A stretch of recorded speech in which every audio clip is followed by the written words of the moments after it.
Simultaneous linear equation in 2 variables and 3 variables है इस chapter में। 3.1 एक्सरसाइज अगेन दोबारा बता रहा हूँ कि 10th क्लास में हम लोगों ने जो linear equation in 2 variable chapter पढ़ा, एक्सरसाइज 3.1 जो है इसी के ऊपर बेस्ड है।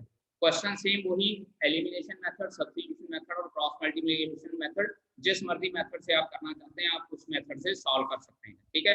बट जनरली हम लोग क्या है, ज्यादातर एलिमिनेशन मेथड यूज करते हैं, क्योंकि जब हम लोग लीनियर इक्वेशन इन 3 वेरिएबल्स करते हैं ना, तो उसमें हम लोग सिर्फ और सिर्फ एलिमिनेशन मेथड ही लगाते हैं।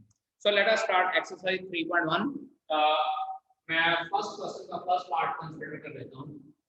This is 3x minus 5y is equals to 4, and second one is 9x minus 2y is equals to 7. This was the first equation and this is second equation. And इसको हम लोग 3 से multiply कर लेते हैं। Elimination method का मतलब होता है हम लोग इक्वेटिंग कोफिशिएंट करते हैं। इक्वेटिंग कोफिशिएंट में किसी भी एक इक्वेशन को हम लोग किसी के साथ मल्टीप्लाई कर देते हैं, सो दैट कोई ना कोई वेरिएबल हमारे पास सेम आ जाए। अब जैसे यहाँ पे फर्स्ट इक्वेशन को 3 से मल्टीप्लाई कर लेते हैं, तो हमारे पास आ जाता है 9x minus 15y is equals to 12, और दूसरी इक्वेशन है 9x minus 2y is equals to 7। अब जब हमारे पास वेरिएबल सेम आ जाते हैं और सेम साइन होता है, तो हम लोग सब्ट्रैक्ट कर लेते हैं। सेम प्रोसीजर है बेटा जो 10th क्लास में हम लोगों ने किया था। So this will be cancel out, minus 13y is equals to 5, y की वैल्यू हमारे पास आ जाती है minus 5/13। अब इसके बाद ये y की वैल्यू किसी एक इक्वेशन में पुट कर देनी है। I'll say that put in equation number 1 में पुट कर देता हूँ। 3x minus 5 into minus 5/13 is equals to 4. You can say that 3x plus 25 over 13 is equals to 4. So 3x is equals to 4 minus 25/13. LCM ले लेते हैं। 3x is equals to, जब LCM लेके solve किया तो 27 over 13 बचता है, और 3 उसके बाद 27 से कैंसिल आउट हो जाएगा। It implies x is equals to 9/13. So x is equals to 9/13 and y is equals to minus 5/13 is the required solution of this system of linear equation या pair of linear equation in 2 variables। ठीक है बेटा। Now first question, third part says that x over a plus y over b is equals to 2. एक equation मेरे पास ये है। Second equation is ax minus by is equals to a square minus b square। ये है हमारे पास। अब यहाँ पे पहले इस इक्वेशन को मैं सिंपलीफाई कर लेता हूँ by taking LCM. Will get here as bx plus ay over ab is equals to 2। तो यहाँ से सॉल्व करते हैं तो हमारे पास बचता है bx plus ay is equals to 2ab। This is first equation. और सेकंड इक्वेशन में यहाँ पे लिखता हूँ this is ax minus by is equals to a square minus b square। Equation number 2। अब एलिमिनेशन मेथड लगाना है तो इनके कोएफिशिएंट्स इक्वेट कर रहे हैं। मैं क्या करता हूं, इसको b से मल्टीप्लाई कर देता हूं और इसको a से मल्टीप्लाई कर देता हूं।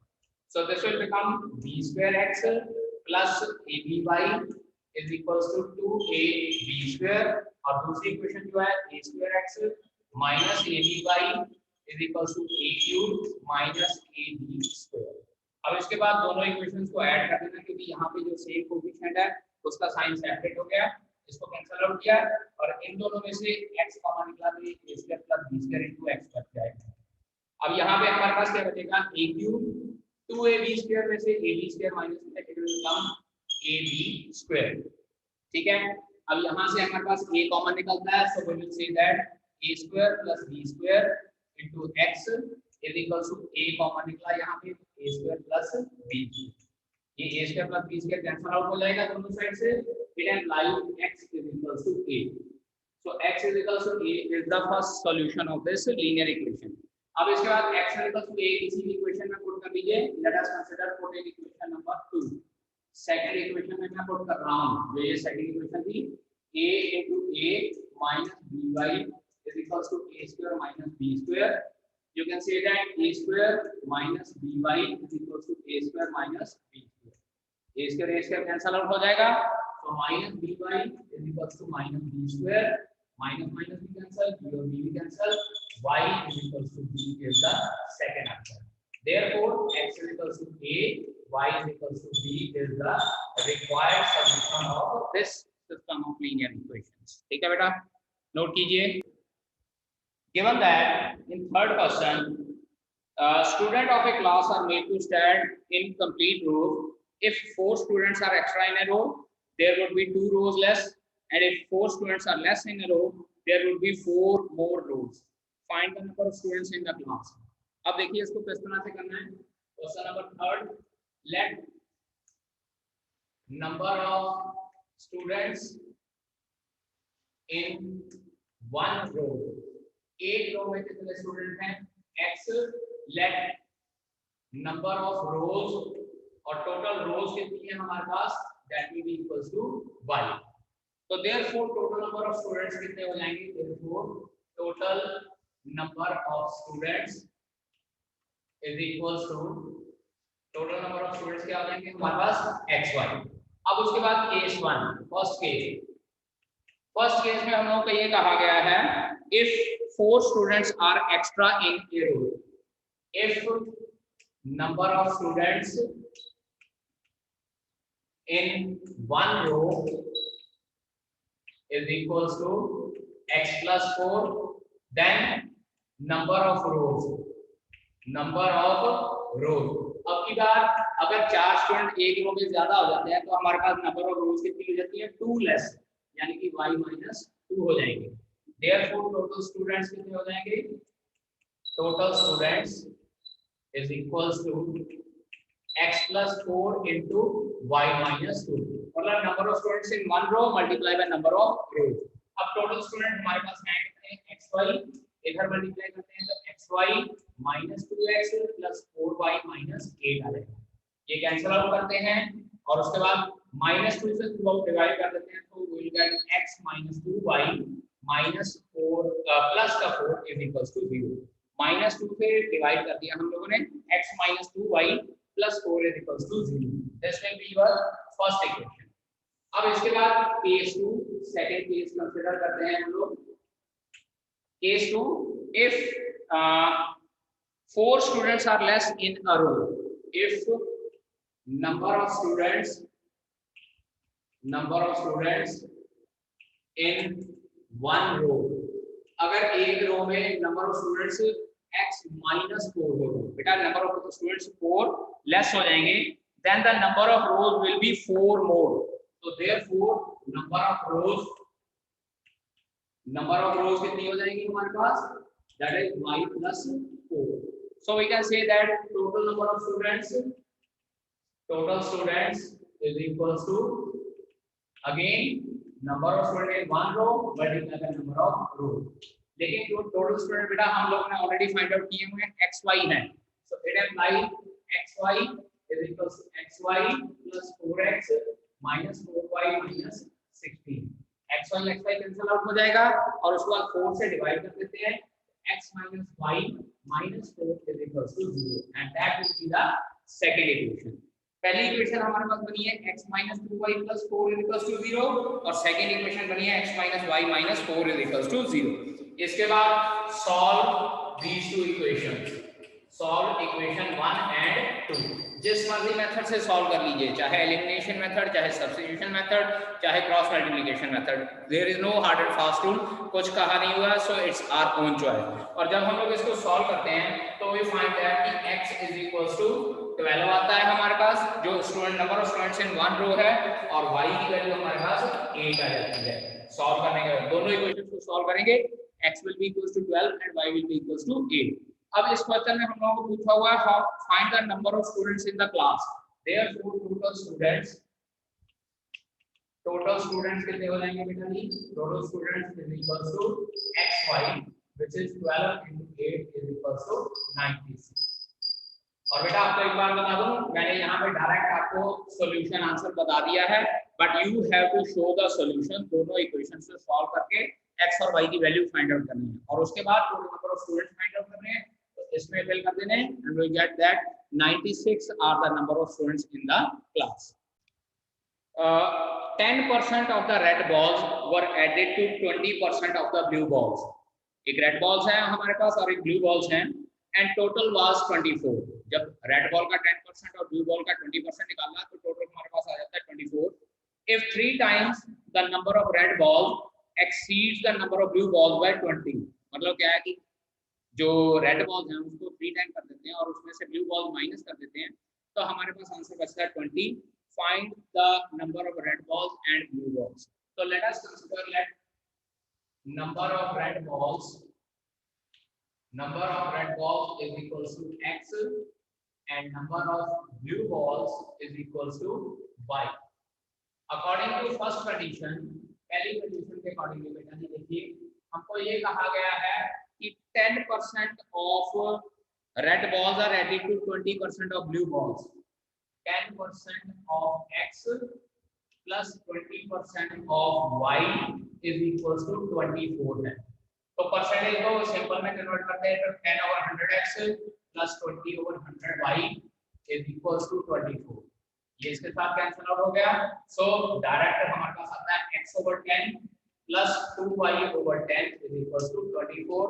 एलसीएम ले लेते हैं और सॉल्व करके हमारे पास आता है x plus 2y is equals to 240. This is your first equation. ठीक है.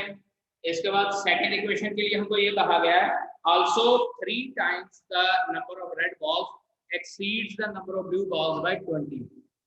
Also second condition क्या कहती है? Second condition 3 times the red ball exceeds the blue ball by 20. मतलब क्या है कि दोनों का डिफरेंस हमारे पास 3x minus y is equals to 20 आ जाता है. ठीक है. Now these are the two equations. I hope इसको सॉल्व कर सकते हैं और सॉल्व करने के बाद हमारे पास x की वैल्यू आती है 40 और y की वैल्यू हमारे पास आती है 100. सॉल्व कर लीजिएगा बेटा जी इसको, इस क्वेश्चन को, and you will get the required answer. Note कीजिए इसको. In this question it is given that a man lent a part of money at 10% per annum. एक पर्सन ने मनी का कुछ पार्ट 10% पे उधार पे दिया है and rest at 15% per annum. और बाकी का जो है वो 15% per annum पे दिया है. His annual income is 1900. उसकी जो annual income है वो 1900 है. If he had interchanged the rate of interest on two sums, he would have earned ₹200 more. अगर वो जो ये rate of interest interchange कर देता, मतलब क्या है कि पहले वाले पे जहाँ पे 10% किया वहाँ पे 15% कर देता और जहाँ पे 15% किया वहाँ पे 10% कर देता, then उसकी अर्निंग जो है वो ₹200 मोर हो जानी थी. Find out the amount lent in each case. तो यहाँ पे सबसे पहले लिखेंगे let the money lent at 10% is equals to x. Let the money lent at 10% is equals to x and money lent at 15% is equals to y. ठीक है. Money lent at 10% is equals to x और money lent at 15% is equals to y.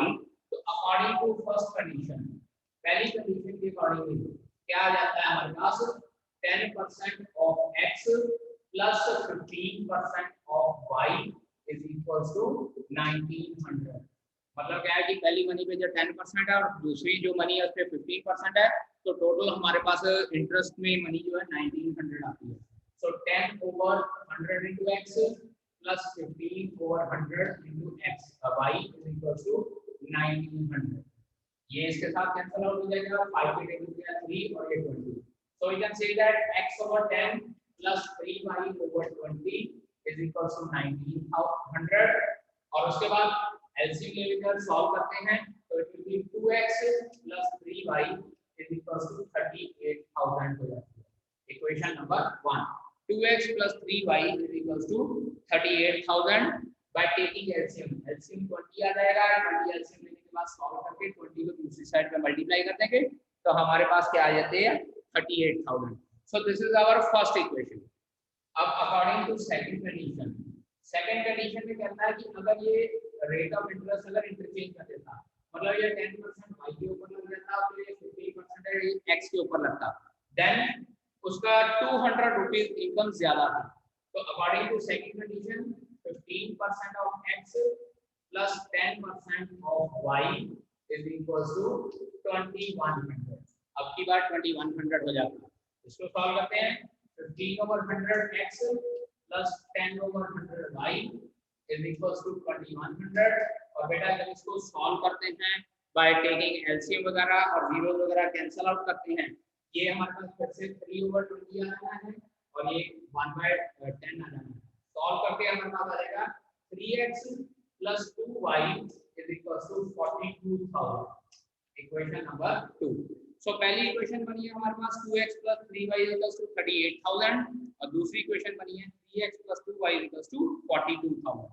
Solve these two equation, equation number 1 और 2 को solve करेंगे, then we will get that x की value हमारे पास आ जाती है 10,000 और y की वैल्यू हमारे पास 6,000 बचेगी।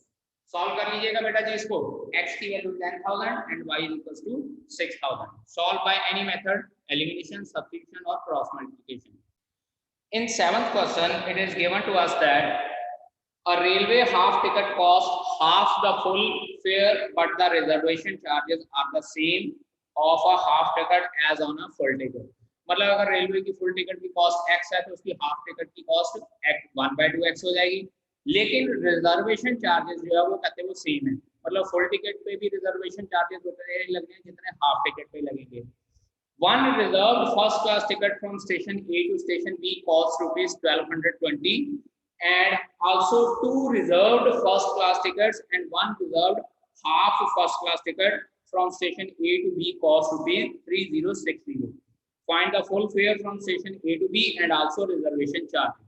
तो हम लोग लिखते हैं let the cost of full ticket is equals to x। it implies for half ticket क्या हो जाएगा, हाफ टिकट के लिए हमारे पास हो जाएगा 1/2x। Half ticket is equals to x over 2। उसके बाद reservation charges is equals to y। it implies for half ticket वो भी y ही है। अब क्वेश्चन को ध्यान से समझिए कि फुल टिकट की जो कॉस्ट है x/2 है, हाफ टिकट की फुल टिकट की कॉस्ट x है, हाफ टिकट की कॉस्ट x/2 है, लेकिन रिजर्वेशन चार्जेस दोनों केस में y है। मतलब फुल टिकट के भी y हैं और हाफ टिकट के भी y हैं। अब यहाँ पे देखिए according to first condition one reserved ticket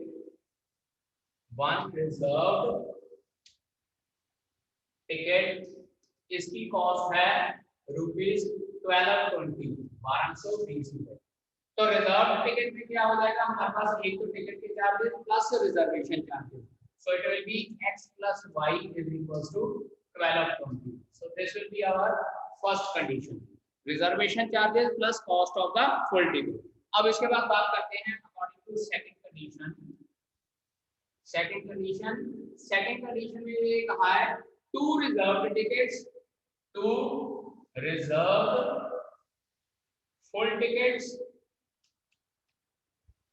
plus one reserved half ticket। इसकी वैल्यू जो हम लोग को गिवन है, इसकी अमाउंट है वो 3060 के बराबर है, 3060 के बराबर। तो अब यहाँ पे कॉस्ट क्या हो जाएगी, टू रिजर्व फुल टिकट्स मतलब 2 times x plus y।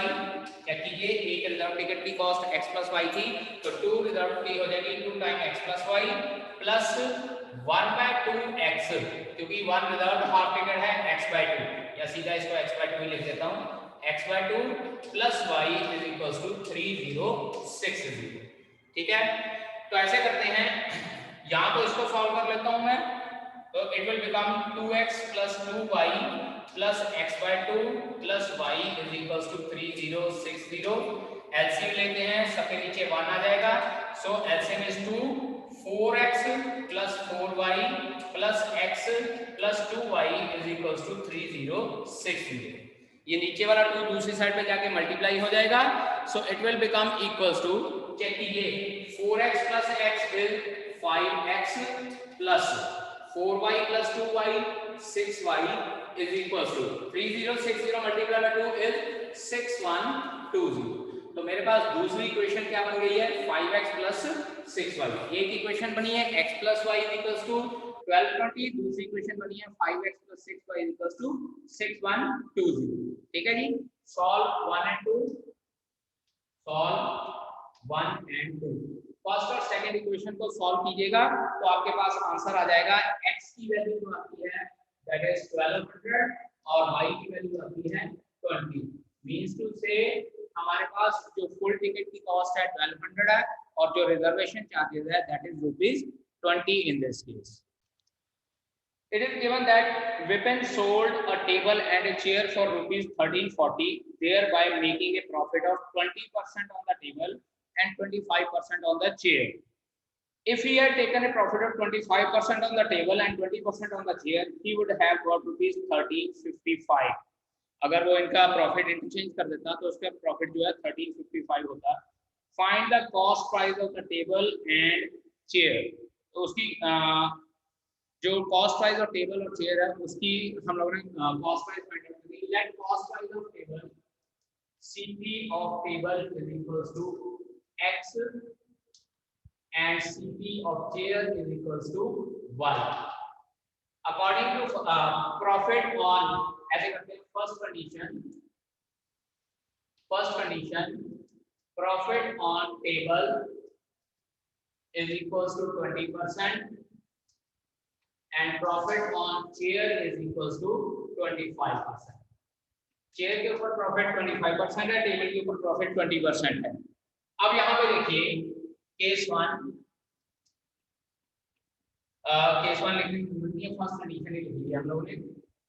Total selling price हम लोग को गिवन है, total SP is equals to ₹1340। अब वही 8th क्लास का मेथड लगाएंगे। टोटल SP क्या हो जाएगी, CP of table plus CP of chair plus profit of table plus profit of chair. तो ये हो जाएगी X plus 20% of X plus Y plus 25% of Y and this is equals to 1340। Simple सी बात है, this is cost price, this is profit of table, profit of cost price, again this is cost price of chair and this is profit of cost price of chair। it will be, इसको जब solve करते हैं तो x plus 20/100 into x आता है plus y plus 25/100 into y is equals to 1340।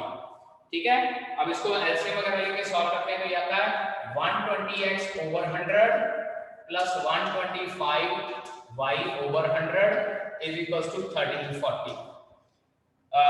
Cancel out कर लेते हैं, अगर कैंसिल आउट करना है तो it will be equals to ये 125y। तो इसको सॉल्व कर लेते हैं, ये 0 0 कैंसिल आउट हो जाएगा और 2 के टेबल पे भी इसको कैंसिल आउट किया 6/5। सो 6/5x प्लस, अब इसको 25 के टेबल पे कैंसिल आउट कर लेते हैं तो 5y/4 इज इक्वल्स टू 1340। ठीक है, टेकिंग एलसीएम 20 एलसीएम आ जाता है, ये आ जाएगा 24x plus 25y is equals to, इसको मल्टीप्लाई करते हैं 26800। This is first equation. इसको 20 एलसीएम लेके इसको सॉल्व करते हैं ना तो ये 26800 बन जाता है। So first equation is 24x plus 25y equals to 2680।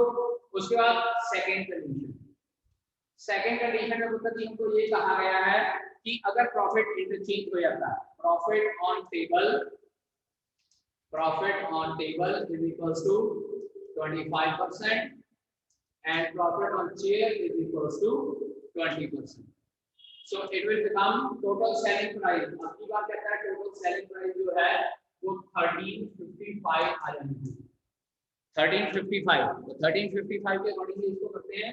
So x plus 25 over 25% of x plus y plus 20% of y is equals to 1355। और इसको भी जब सॉल्व करते हैं तो ये 125 over 100x plus 120 over 100y is equals to 1355। ठीक है, ये 25 के टेबल पे करते हैं 5/4x और ये हमारे पास करता है 20 के टेबल पे 6/5y is equals to 1355। फिर से LCM 25x plus 24y is equals to 1355। So 25x plus 24y is equals to 20 से अगर मल्टीप्लाई कर देते हैं ये मतलब है 0 0 61 और ये 27 27100 and that will be your equation number 2।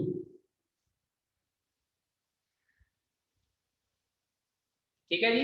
So first equation is 24x + 25y = 26800। Second equation 25x + 24y = 27100।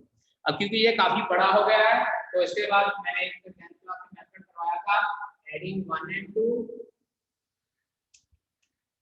और दूसरा सबट्रैक्टिंग 1 and 2। एडिंग 1 and 2 और दूसरा था सबट्रैक्टिंग 1 and 2। आपके पास दो छोटी छोटी इक्वेशंस बन जाएंगी x + y और x - y की फॉर्म, और उन दोनों को सॉल्व करके आप लोग x और y की वैल्यू फाइंड आउट कर सकते हैं। ठीक है बेटा।